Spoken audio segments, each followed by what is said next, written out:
Assalamualaikum warahmatullahi wabarakatuh. Alhamdulillah wassalatu wassalamu ala rasulillah Sayyidina wa maulana Muhammad ibn Abdillah wa ala alihi wa sahbihi wa mawalah. Amma ba'd.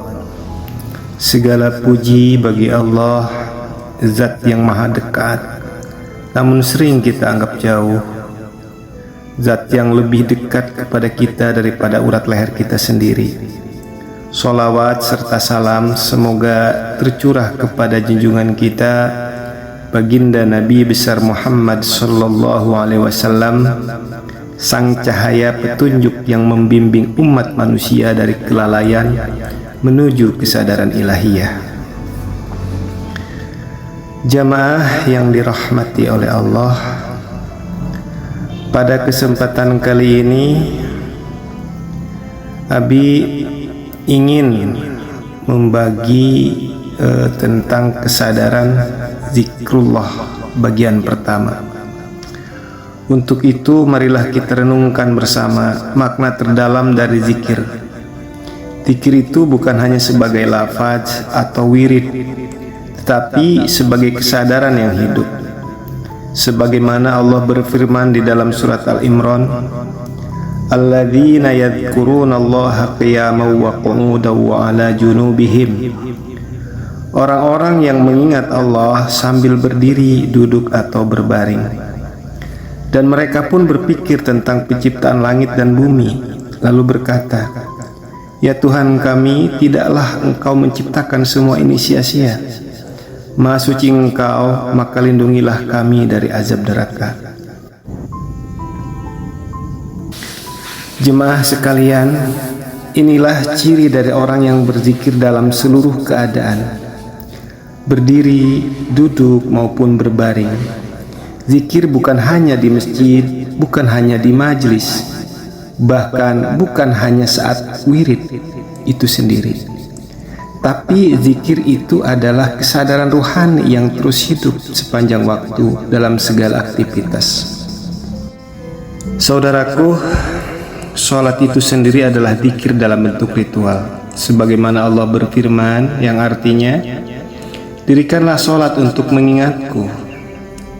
Maka dalam hakikatnya, as-sholatu zikrullah. Zikir bukan hanya lisan yang melafazkan nama, tapi hati yang sadar akan kehadirannya. Sebagaimana napas yang masuk dan keluar, sadar maupun tak sadar.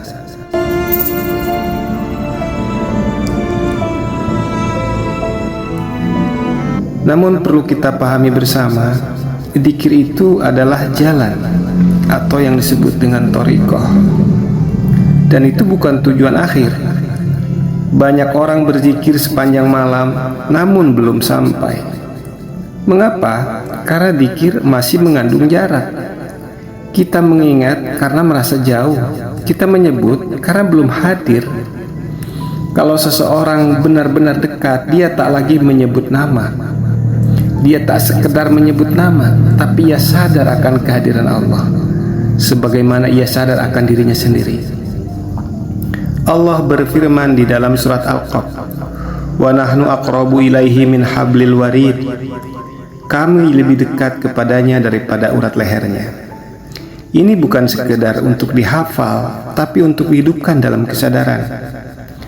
Saudara-saudaraku, kesadaran bahwa Allah itu hadir bukan hanya di langit, bukan hanya dalam lafaz, tetapi mengisi ruang batin kita, mengitari gerak kita, mendengar detak kita.